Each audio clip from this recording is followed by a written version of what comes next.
성경 봉독하도록 하겠습니다.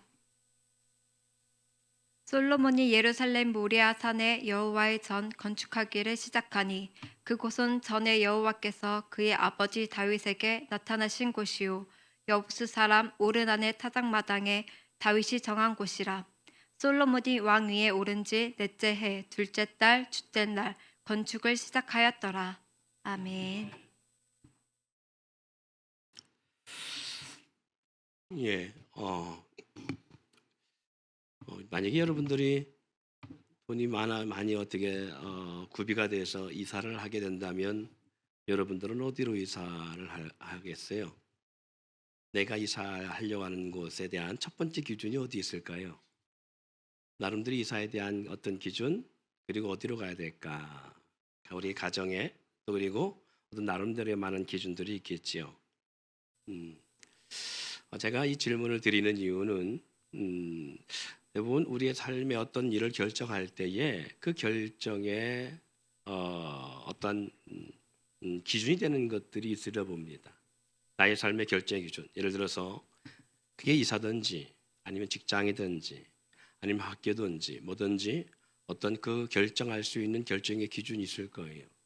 그 기준이 무엇이냐라고 하는 것을 우리 자신들을 한번 돌아볼 수 있는 시간 되기를 바라면서 오늘 본문을 통해 말씀의 제목은요, 사람이 제일 되는 목적이라고 하는 그런 주제로 말씀을 나누려고 합니다.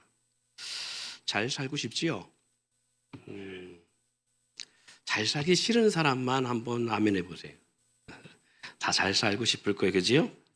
잘 살고 싶고 멋진 인생을 살고 싶고 아름다운 인생을 살고 싶을 것입니다. 가장 아름다운 삶을 살고 싶을 텐데 어떻게 하는 게 가장 아름다운 삶을 사는 것인가라는 거지요.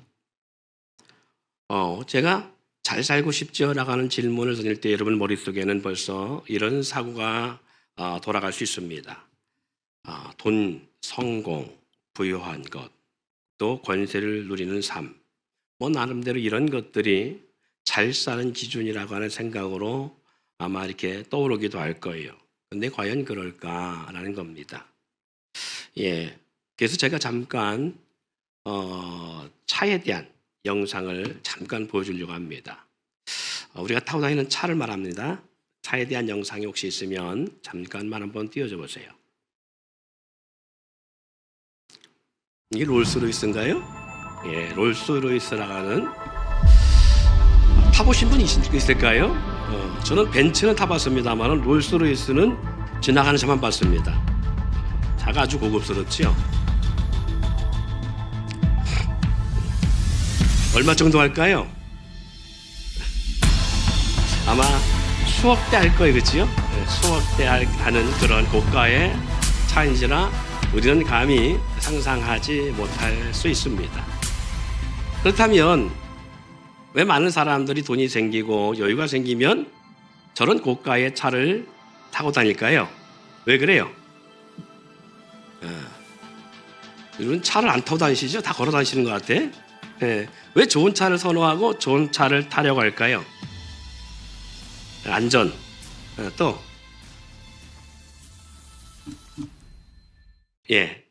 또 어떤 의미에서 우리는 좋은 차를 타려고 하죠?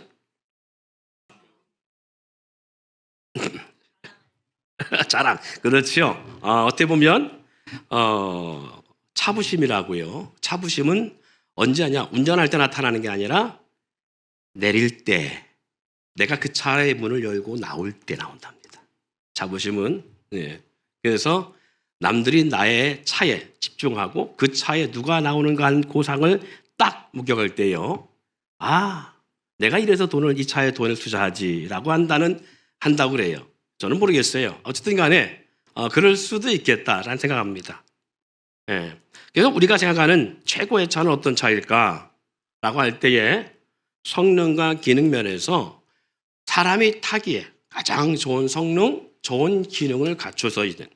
오늘 좀 가끔 이렇게 짤 영상에 보면요, 사람이 운전을 안 하고 있는데 누워서 가는데 차가 가고 있어 이렇게.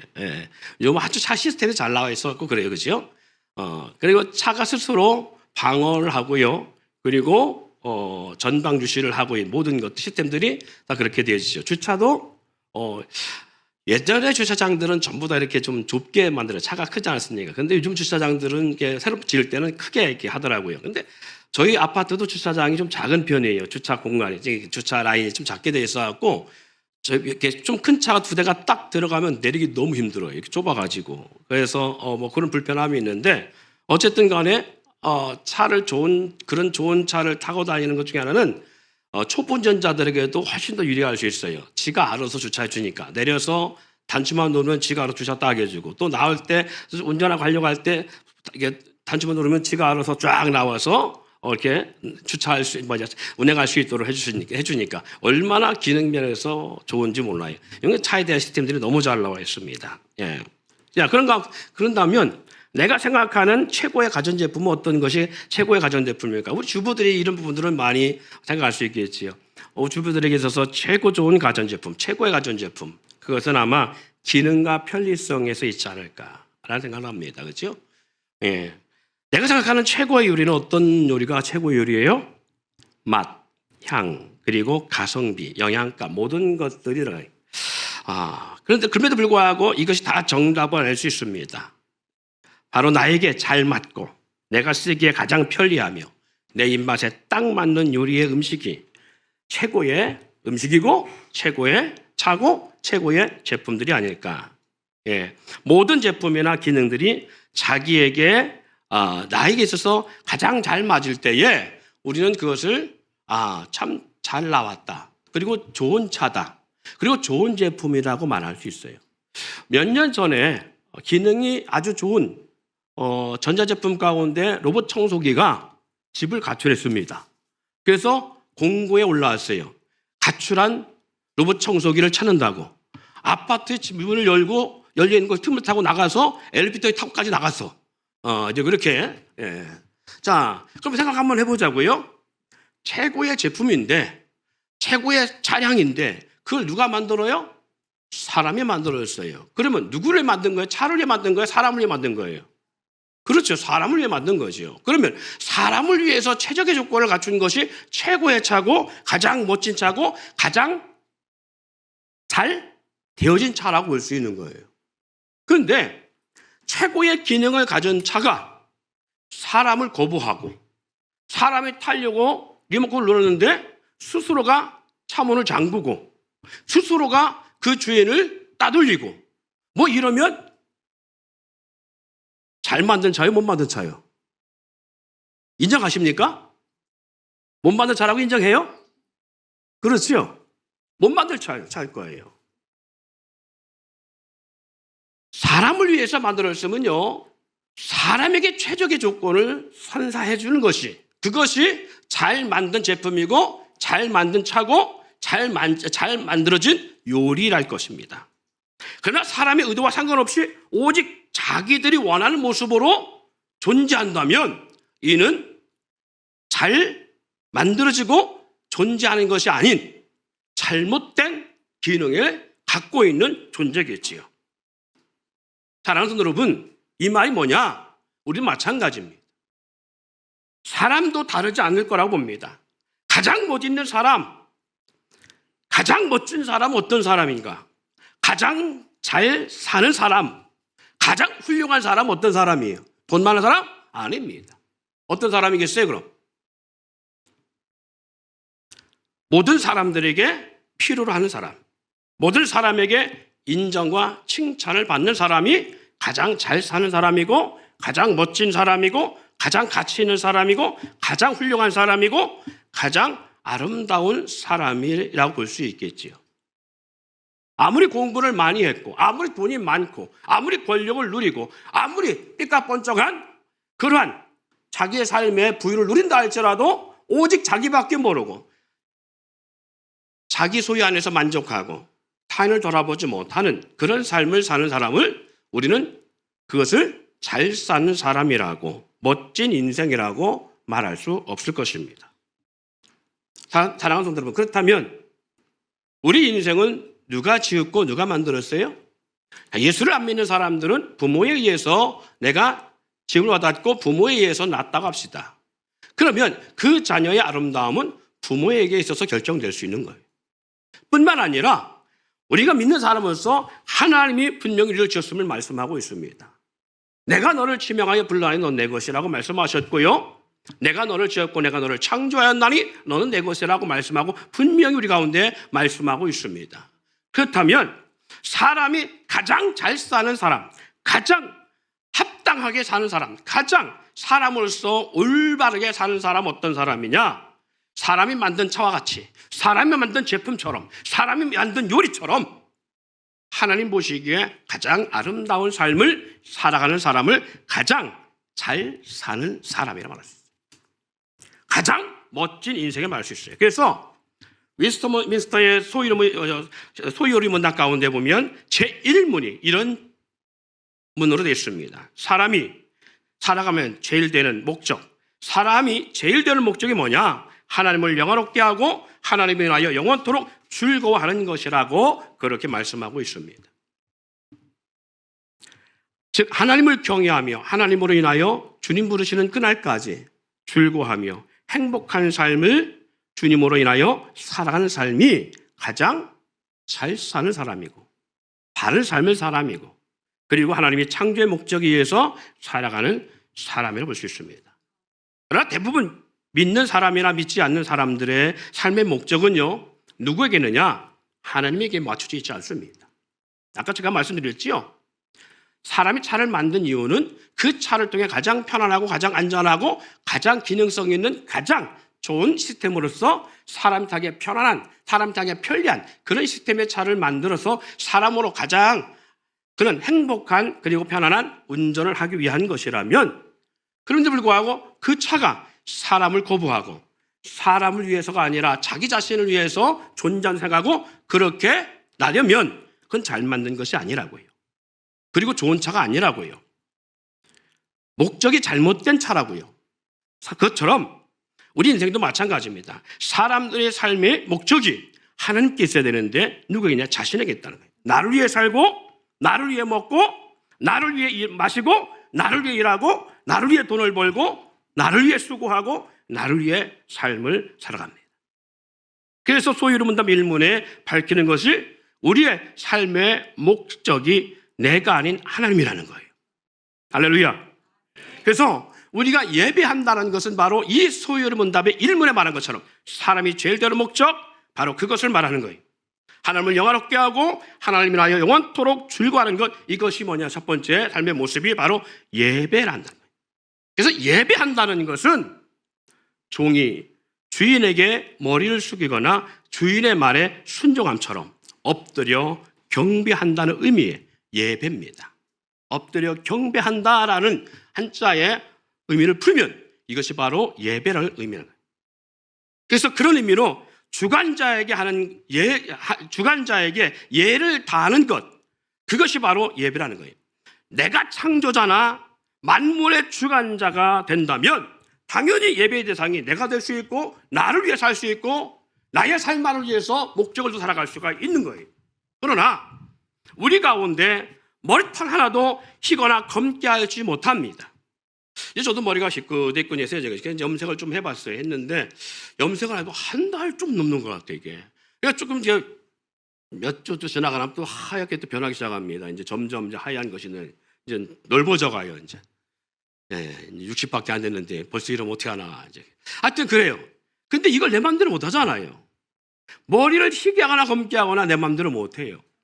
염려함으로 누가 자기 키를 한 자나 더 할 수 있겠느냐라고 말씀한 것처럼 우리는 그런 능력이 없습니다. 다시 말해서 이는 내 인생이고 내 몸인데 내 몸마저도 내가 주관할 수 없다라는 것을 말합니다. 내가 예배를 받는 주체가 아닌 드리는 자며 받는 주체는 누가 될 수 있느냐? 바로 하나님이라는 것을. 내가 내 맘대로 내 인생을 내가 주관할 수 있고요, 내 뜻대로 내 몸을 내가 움직여 내가 할 수 있다면 내가 예배자의 주관자가 될 수 있고 내가 예배 받는 자가 될 수 있고 예배 주체가 될 수 있는 거예요. 그러나 저와 여러분 우리 모두 다 고백할 수 있는 건 그거예요. 우리는 내 인생이지만 내 맘대로 내가 나를 컨트롤할 수 없다라는 거죠. 내 마음대로 나의 인생을 내가 주관할 수 없는 거잖아요. 그래서 내가 예배한다는 것은 내가 하나님이 될 수 없음을 증명하는 고백이 바로 예배입니다. 내가 예배한다는 것은 내가 나를 창조자나 아니면 모든 것에 지은, 모든 만물을 지은 주체자가 아니라는 것을 고백하는 거예요. 내가 내 인생도 주체할 수 없으며 만물 또한 주관할 수 없음을 고백하는 게 예배입니다. 내가 예배한다는 것은 나를 지으시고 창조하신 분께 하나님 되심을 인정하고 높이고 영광을 돌리는 삶이라는 것을 고백하는 것. 이것이 바로 예배의 시작이고 예배의 본질입니다. 예배자로서 우리는요, 우리가 무엇을 먹든지 마시든지 그러기 우리 삶의 목적은 하나님의 영광을 위한 거예요. 하나님의 영광을 위해 살아가야 하는 것입니다. 우리는 사나 죽으나 나의 모든 것은 하나님의 것이기 때문에 그렇습니다. 왜? 갈라디아서 2장 10절 말씀에 우리 가운데 분명히 증거하고 있습니다. 내가 그리스도와 함께 십자가에 못 박혔나니 그러즉 이제는 내가 사는 것이 아니요 오직 내 안에 그리스도께서 사시는 것이라. 이제 내가 육체 가운데 사는 것은 나를 사랑하사 나를 위하여 자기 자신을 버리신 하나님의 아들을 믿는 믿음 안에 사는 것이라고 말씀하고 있습니다. 우리가 찬양 전에 봤던 영상을 한번 생각해 보세요. 지하 주차장 120대 이상 세울 수 있는 그 주차 넓은 공간에 소유자가 있었어요. 그 땅을 소유하고 있는 그 주인이 120대 세울 수 있는 모든 공간을 너희들에게 다 줄 텐데 오직 한 칸만, 내가 내 차를 세울 수 있는 한 칸만은 건드리지 말라고요. 이것만은 나의 차를 댈 수 있도록 그렇게 협조를 바란다고요. 그러면 얼마나 은혜를 입은 거예요. 주차를 무료로 할 수 있으니까. 그런데 불구하고 시간이 지나면 사람 어떻게 된다고요? 욕심이 생기잖아요. 그래서 있는 것마저 뺏으려고 하는 아주 욕심이 있어요. 예수님께서 이런 비유를 말씀했어요. 어떤 농부가, 어떤 주인이 포도원을 만들고 산으로 돋치고 그리고 많은 종들을 통하여 그 포도원을 관리하도록 했습니다. 포도 수출 때가 되어서 포도 수출을 위하여서 자기의 하인을 보였는데 그 농부들은 그 하인을 그 말을 듣지 아니하고 수출도 주지 아니하고 자기들의 소유로 삼으려고 했습니다. 그래서 때려버렸다고 했어요. 그래서 다른 하인을 보냅니다. 마찬가지였습니다. 내 하나밖에 없는 사랑하는 아들을 보내면 내 아들에게는 저들이 잘하겠지라고 하고 보냈는데 그는 그 주인, 내 상속자이므로 그가 살아있으면 안 된다 싶어서 그 아들을 죽이고 그 포도원을 소유하려고 했다. 그 주인이 돌아와서 어떻게 하겠느냐라는 말씀을 합니다. 참 배은망덕하지요. 근데 이 배은망덕한 삶을 나는 살고 있지 않은지 우리가 한번 돌아볼 수 있기를 소망합니다. 하나님 우리 가운데 이렇게 말씀했어요. 일주일이라는 시간 가운데 다 모든 시간을 너희 가운데 줄게. 그러나 단 이 하루만큼은 나를 위해 좀 살아줬으면 좋겠다. 너희가 6일 동안은 너희를 위해 마음껏 살아. 그러나 이 하루만큼은 나를 위해서. 이게 안식의 개념이거든요. 이 하루만큼은 나를 위해 예배하고 나와 함께 했으면 좋겠다. 이게 창세로부터 지금까지 하나님께서 우리와 하나님 사이에 약조된 거예요. 뭐가 선약이에요? 뭐가 후에 약속된 거고 뭐가 선약이냐고요. 하나님과의 구원 관계 속에서 주어진 이 약속을 우리는 살아가면서 나를 위해 깨버립니다. 이 날은 주의 날임에도 불구하고 나를 위해 깨버려요. 우리 입술로 말합니다. 주의 날이라고. 그럼에도 불구하고 주님의 날임에도 불구하고 나를 위해 써버려요. 지금은 우리가 그렇게 살아갑니다. 그러나 주님 앞에 서는 날 우리는 반드시 심판 자리에서 이 부분에 대한 셈이 있을 거예요. 여러분 안타까운 사실인 거예요. 어떻게 보면 우리가 죄송합니다. 나 때는 말이야라고 말하는 나 때는 그때는 주일을 온전히 주님 앞에 드린다는 안식일적 개념이 너무 더 강해서요. 율법적 개념이 더 강해서요. 이른 아침부터 지금 밤 늦게까지 사적인 일을 못했어요. 오락도 금했고요. 뭐 사먹고 뭐 하는 매매도 금했고요. 이날은 특별히 믿는 자들은 애경사 문제를 하면 안 됐던 거예요. 그래서 주일날 만약에 장례식 터져갖고 3일장 치르면 주일날 장례식 날은 장례식 아직 발인 안 했습니다. 나흘 저희 아버님도 금요일날 돌아가셔가지고요. 주일에 딱 걸린 거예요. 그래서 4일장을 치렀어요. 월요일날 발인했어요. 동네 사람들과 사촌 형님들이 난리가 났었습니다. 망하려고 작정했냐고. 3일장 아니면 5일장인데 4일장 치르는 집안이 어딨냐고. 망하려고 작정했냐고. 그래도 4일장 치렀어요. 사랑하는 성도 여러분, 그것이 보편적 주일적 개념이었어요. 근데 우리는 어떻게 해요? 이날마저도 우리는 나의 날로 하나님과 약속된 것 너희를 위해 다 쓰되 10의 1조만큼은 오직 나를 위해서라고 주님은 말씀하고 있음을 불구하고 우리는 나를 위해서.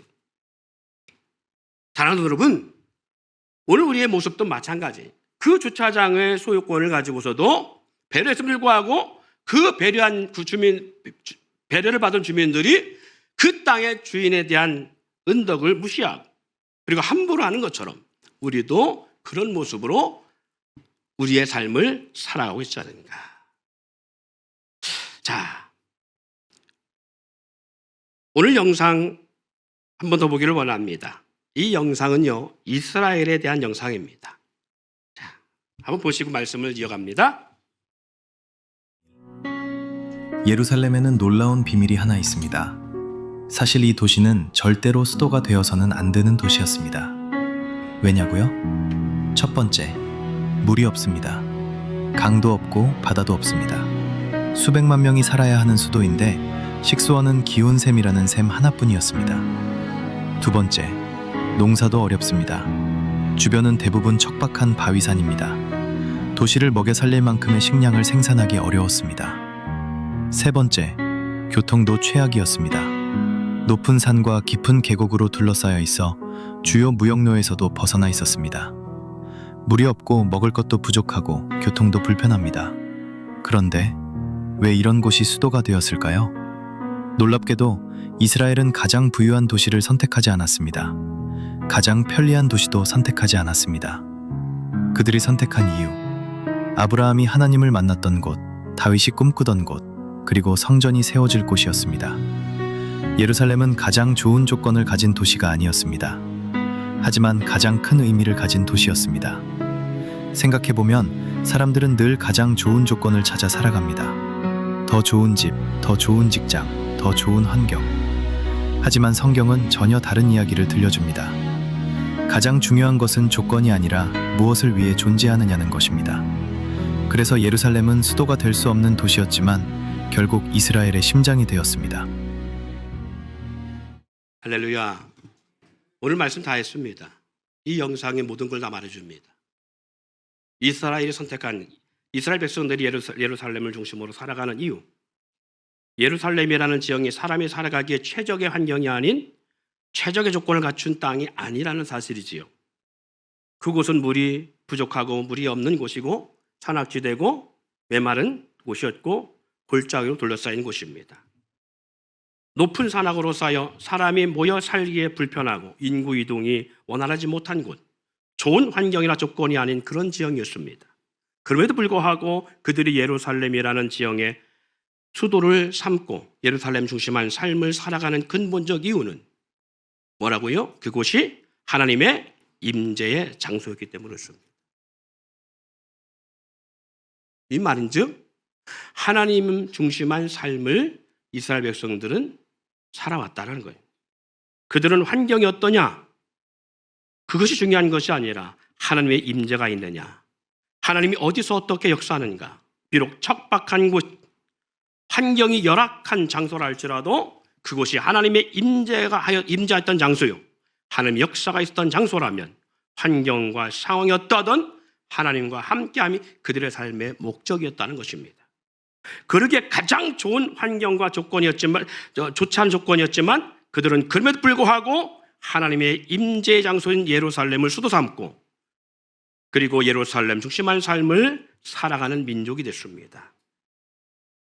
그렇다면 우리는 이 예루살렘이라고 하는 이 지역이 왜 하나님의 임재 장소로 그들이 느껴지고 그리고 그것을 지키고 그것을 떠나지 아니하고 예루살렘이라는 그 지형을 벗어나지 아니하고 그 중심의 삶을 살아가는가? 하나님의 어떤 역사가 어떤 임재와 역사가 있었기에 그것을 버리지 못하고 지금까지도 그들은 예루살렘 중심에 저 짧은 작은 땅덩어리에서 불구하고 주변의 수많은 강대국들 사이에서도 버티고 살아가고 있는가라는 거예요. 세 가지 이유 때문입니다. 여기서 오늘 영상에서 나왔던 것처럼 바로 첫 번째 하나님 임재 역사가 언제 나타나느냐? 아브라함 때 그 아들 이삭을 하나님이 100세 얻은 아들을 그가 16살 정도 되었을 때에 하나님이 지정한 장소에 가서 그 아들을 번제로 드리라고 할 때였습니다. 그가 사는 곳에서부터 3일 길을 가서 번제를 드리기 위해서 그 하나님이 지정된 장소에 드리려고 했을 때에 하나님이 그 아들을 아브라함이 결박하여 번제하려고 할 때에 칼을 들어 죽이려고 할 때에 하나님이 나타나서 아브라함아 네가 이제야 여호와 하나님을 경외하는 걸 내가 아노라. 그 아들에게 손을 대지 마라 라고 말씀하시며 아들 대신에 옆에 숯불에 뿔이 걸려있는 수양을 통해서 대신 번제하는 그 역사했던 장소, 그곳이 바로 우리가 잘 알고 있는 창세기에 따라합시다. 모리아산. 어떤 산이었다고요? 모리아산. 그 모리아산이 지금 예루살렘에 있는 곳입니다. 두 번째는 여부스 사람 오르난의 타작마당이 바로 그 모리아산, 아브라함이 아들 이삭을 번제로 드렸던 그 장소입니다. 그 후에 수세기가 지나서 다윗 시대가 왔습니다. 다윗이 하나님께 범죄하는 역사가 일어납니다. 물론 다윗이 하나님 범죄한 것은 한 번은 아니었습니다. 그럼에도 불구하고 다윗이 하나님께서는 절대 다윗으로 하여금 인구를 조사하지 않기를 원했습니다. 그것은 곧 자기의 교만과 교만에 빠질 수 있는 일이기 때문에 전쟁에 나갈 수 있는 수를 셀 것을 요청하지 않았음을 불구하고 그걸 거부했음을 불구하고 다윗은 어느 순간 마음이 변개되어서 다윗은 자기 백성 이스라엘 백성의 전쟁에 나갈 남자의 수를 12지파 가운데 세기 시작합니다. 하나님이 이런 다윗의 죄를 보시고 세 가지 그에게 심판을 겁니다. 네가 셋 중에 하나를 선택해라. 그 중에 하나가 뭐였느냐? 바로 지금 여러분에게 말씀드리려고 하는 3일 동안 이스라엘 전역에 온역을 통해서 사람들을 온역으로 죽게 하는 역사가 일어납니다. 3년 동안 쫓겨다녀야 되거나 그런 이러한 많은 것들은 다윗이 다 경험했던 것들이기 때문에 거부하고 딱 3일 동안의 온역을 그가 선택하게 되는데 이 3일의 온역으로 말미암아 무려 7만이라고 하는 어마어마한 이스라엘 백성들이 온역 죽는 역사를 경험하게 되십니다.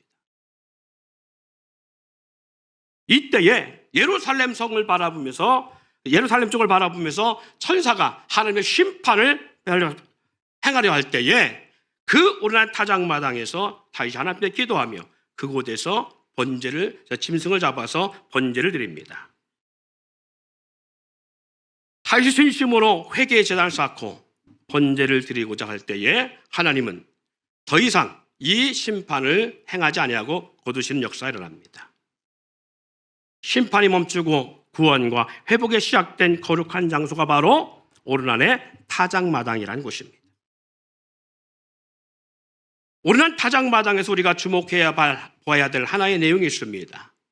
여부스 사람 오르난이요 다윗에게 그 땅과 땔감과 번제할 소를 왕이니까 내가 백성으로서 왕께 베풀겠나이다. 왕이요 이 땅에서 번제하십시오. 그리고 이 번제할 모든 제물과 그리고 번제 사용할 땔감을 제가 제공하겠습니다 라고 왕께 청을 드릴 때에 다윗 왕이 오케이 그렇게 하지 않았다는 거예요. 그걸 거부했다라는 거예요. 값없이 하나님께 드리지 않겠다라는 의미를 갖고 있겠지요. 이 말인즉 성전은 희생 없는 땅에 세워지는 것이 아닙니다. 헌신의 터위에 세워졌다는 사실이죠. 성도의 정체성과 교회 역사는요, 교회는 건물로 세워지는 것이 아니라 눈물과 기도와 희생과 헌신 위에 세워지는 것입니다. 신앙도 마찬가지입니다. 기도 없이 성장하는 믿음이 없고요. 희생 없이 얻어지는 영광도 없고요. 교회의 부흥 또한 성도들의 헌신과 연합과 합력이 없이는 불가능합니다. 여러분, 우리 교회가 부흥하지 않는 것은 어찌 보면 너무 당연한 결과일 수도 있어요. 그래서 몇 사람 되지 않는 가운데도 불구하고 연합이 되지 아니하고 같은 마음, 같은 뜻, 같은 사랑을 가지고 합력하여 선을 이루지 않는 역사를 우리가 그런 삶을 살아가고 있다면 우리의 생각과 마음은 부흥을 꿈꾸고 내 삶의 부유를 꿈꿀지 모르겠지만 이루어질 수 없는 걸 수 있습니다. 마지막 세 번째는 솔로몬 왕 때에 비로소 이 모리아산이었던 장소, 그리고 오르난의 타작마당이었던 이곳에 솔로몬 왕 때에 비로소 성전이 세워집니다. 오늘 본문 말씀 역대하 3장 1절 2절 말씀을 다시 한번 읽어볼까요? 시작. 솔로몬이 예루살렘 모리아산에 여호와의 전 건축하기를 시작하니. 자, 예루살렘 모리아산이라고 하잖아요. 제가 여러분과 함께 따라해보라고 했죠? 모리아산. 어떤 장소였다고요? 이삭을 드렸던 장소, 번제로. 그렇죠? 자, 그런 나오면서 그곳에 전에 여호와께서 그의 아버지 다윗에게 나타나신 곳이요, 여부수 사람 오르난의 타작마당에 다윗이 정한 곳이라. 할렐루야. 솔로몬 왕이 이와 같은 모리아산 오르난의 타작마당이었던 장소에 성전을 세웠다는 것입니다. 성전을 건축한 후 솔로몬 왕은 봉헌 기도를 드립니다. 그리고 하나님은 이 왕의 기도에 응답하시지요. 하나님의 임재와 응답을 통해 하나님의 영광을 경험한 곳이 바로 이 솔로몬 왕이 세웠던 성전이었던, 세워졌던 이 예루살렘입니다. 솔로몬 왕이 그럼 뭐라고 하나님 앞에 봉헌 기도 가운데 기도했을까? 열왕기상 8장 27절부터 30절까지 제가 읽어드립니다. 하나님이 참으로 땅에 거하시리까? 하늘들의 하늘이라도 주를 용납하지 못하겠거든. 하물며 내가 건축한 이 성전이오리까? 그러나 내 하나님 여호와여, 주의 종의 기도와 간구를 돌아보시며 이 종이 오늘 주 앞에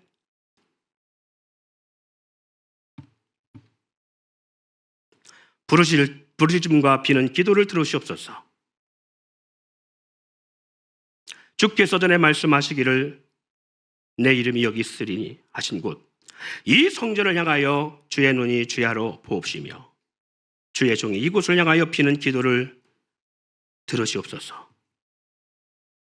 주의 종과 주의 백성 이스라엘이 이곳을 향하여 기도할 때에 주는 그 간구함을 들으시되 주께서 계신 곳 하늘에서 들으시고 들으사 사하여 주옵소서.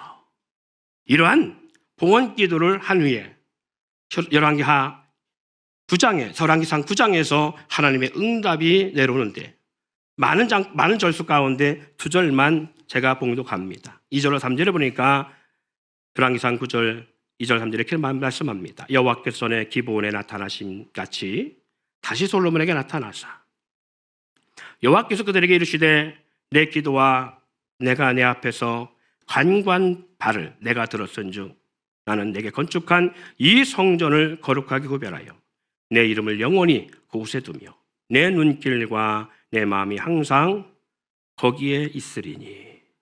하나님의 눈길과 마음이 어디에 있다는 거예요? 예루살렘 성전에 있다는 거예요. 하나님이 그 예루살렘 성전을 주목하시고 그 성전을 향하여 지켜보시고 늘 그의 마음과 눈길을 거기에 두고 계신다. 솔로몬이 성전을 건축한 장소가 바로 그 예루살렘입니다. 비록 지역적 환경이나 지리적 상황은 사람이 살기에 열악하고 부족하고 좋은 환경의 땅은 아니었지만 이스라엘 백성이 그 땅을 중심으로 한 삶을 살아가며 이스라엘의 수도로 삼은 것은, 그리고 그 땅에 살아가는 이유는 그곳이 하나님의 임재와 역사의 장소요 성전인 곳이고, 그리고 하나님이 그곳에 함께 하신다고 약속이기 때문에 그렇습니다. 그렇다면 제가 서론에 처음 여러분에게 드렸던 질문을 한번 다시 돌아보시기 바랍니다. 나는 이 이 사회 조건을 뭘로 가장 먼저 1순위로 기준 삼는가? 나는 직장을 나을 때 어디에 1순위의 직장을 선택하는 목적을 두는가? 내 자녀를 학교에 보낼 때 1순위로 기준 삼는 학교를 선정하는 기준은 어디에 있는가? 나의 오늘 하루의 삶을 살아갈 때 나의 하루의 삶의 1순위의 기준은 어디에 있는가? 한 주간을 살아가며 한 주간의 삶의 기준의 1순위는 어디에 있느냐? 세상 사람들은 역세권, 편세권, 풍세권 등 많은 말들을 합니다. 학교 중심, 대형 쇼핑몰 센터 중심, 사람들이 많이 왕래하는 역사, 그리고 그 주변의 상권들을 논하며 돈의 흐름을 따라 살아갑니다. 심지어 직장도 직업도 물질 중심의 삶을 두고 살아갑니다. 여러분, 세상 사람들은요 그렇게 산다 할지라도 믿음의 사람들은요 우리는 그렇게 삶을 살면 안 됩니다. 무엇을 중심한 삶을 그럼 살아야 할까요? 삶의 중심의 목적을 어디에 둬야 할까요? 오늘 말씀을 들었다면 나는 지금까지 삶의 목적과 일의 결정과 판단을 어디에 두고 살았는지를 나 자신을 돌아보면 너무 잘 알 수 있겠지요. 장로요, 권사요, 집사요, 성도로 살아가며 나의 자녀들에게 학원을 결정하거나 직장을 결정하는 그런 중대한 결정을 어디에 두고 선택하도록 하고 있는지, 기도하는 그런 가운데 우리는 어떤 기도를 하고 있는지, 하나님의 뜻에 두었는지 물질을 따르게 했는지를 돌아보면 나의 자녀들이 왜 믿음의 삶을 거부하고 왜 나의 자녀들이 하나님의 중심의 삶을 살아가고 있지 않은지, 그것을 어떻게 보면 당연한 결과로 올 수 있는 것입니다. 우리 믿음의 선배들은요 예배당이 옮겨지면 예배당 주변으로 그곳이 살기에 척박하던 상권이 있던 없던 예배당 중심으로 이사를 했고요. 자녀의 학원도 어떻게 보면 비록 학군이 나쁘고 열악할지라도 예배당 부근으로 이사해서 비록 안 좋은 학군이라 할지라도 그곳에서 학교를 다니도록 했습니다. 그런데 요즘 세대는요 내가 예배한 처소, 내가 예배하는 장소를 벗어나 우리가 원하는 장소로 가요. 물론 담임 목사인 저도 사택의 이사를 가장 멀리 했어요. 그래서 여러분에게 할 말은 없습니다. 어찌 보면 제가 이 말을 드리는 것은 여러분 마음에 찔리라고 드리는 것이 아니라 담임 목사도 그런데 어떡하겠냐. 사랑하는 성도 여러분, 이스라엘 백성들이 지금 전 세계의 경제, 군사, 모든 금융일까지 유대인들이 석권하고 있고 그들의 손에서 쥐락펴락되는 이유가 저는 여기 있다고 봐요. 하나님 욕심의 삶, 그리고 하나님의 성전을 떠나지 아니하는 삶, 하나님의 임재 장소를 어떠한 환경보다도 더 우선순위에 두었던 그들의 삶의 중심이 있었기에 나를 사랑하는 자들이 나의 사랑을 입으며 나를 간절히 찾는 자가 나를 만날 것이니라. 오늘 저와 여러분들이 하나님 백성이요 자녀로서 바른 믿음의 걸음과 경주를 할 수 있기를 바랍니다. 이 시간에서 오늘 말씀 붙잡고 기도할 때에 우리의 신앙의 본질이 회복되기를 소망합니다. 얼마나 오랜 시간 동안 신앙생활을 했느냐가 아니야. 내 직책이 어디 있느냐가 중요한 게 아니. 하나님 앞에 오늘 나의 삶이 정말 나의 선택 기준이 항상 어디에 중심이 있는지, 1순위가 무엇인지 이것을 다시 한번 회복하고 믿음의 선한 싸움을 싸울 수 있는 역사가 있기를 소망합니다.